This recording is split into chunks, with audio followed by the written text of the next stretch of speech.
ओम नमः शिवाय। जय शिव शंकर। भोलेनाथ यह कहानी सुनने वालों की सभी इच्छा पूर्ण करेंगे। जब भगवान शिव ने क्रोधित होकर दिया था मां पार्वती को कठोर श्राप, जानिए पौराणिक कथा। कथाओं के अनुसार भगवान शिव और माता पार्वती में अगाध प्रेम है, इसलिए इनकी जोड़ी को सबसे आदर्श जोड़ी और प्रेम का प्रतीक माना जाता है। लेकिन एक बार भगवान शिव मां पार्वती से इतने ज्यादा क्रोधित हो गए थे कि उनको श्राप तक दे डाला था। आइए इस पौराणिक कथा के बारे में विस्तार से जानते हैं।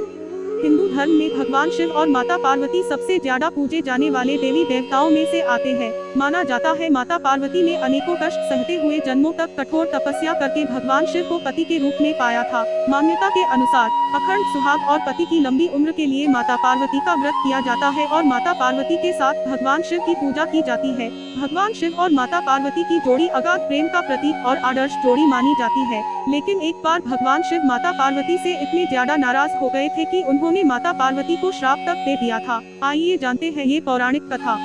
पौराणिक कथा के अनुसार माता पार्वती ने 108 जन्मों की घोर तपस्या के बाद भगवान शिव को पति के रूप में पाया था। मां पार्वती का भगवान शिव के प्रति अगाध प्रेम था। एक आदर्श पत्नी की तरह मां पार्वती भगवान शिव की सभी बातों का पालन करती थी और जब भगवान शिव कुछ बोला करते थे तो उसको पूरे ध्यान से सुनती थी। एक बार भगवान शिव मां पार्वती को ब्रह्म ज्ञान देने के लिए सृष्टि की कथा सुना रहे थे। कथा सुनते सुनते मां पार्वती किन्हीं दूसरे विचारों में खो गई। जैसे ही भगवान शिव को इस बात का एहसास हुआ कि मां पार्वती उनकी बातों पर ध्यान नहीं दे रही है, तब उन्होंने मां पार्वती से पूछा कि क्या आप मेरे द्वारा सुनाई जा रही कथा को सुन रही है। लेकिन मां पार्वती कहीं और खोई हुई थी, इसलिए उन्होंने भगवान शिव के सवाल का कोई उत्तर नहीं दिया।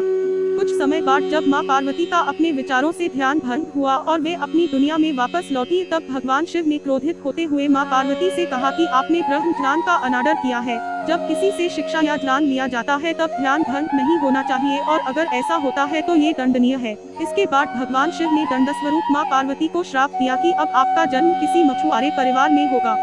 मां पार्वती को अपनी गलती का एहसास हुआ, पर तब तक काफी देर हो चुकी थी और भगवान शिव उनको श्राप दे चुके थे। अब दुख में डूबी हुई मां पार्वती मछुआरों के एक गांव में पहुंची।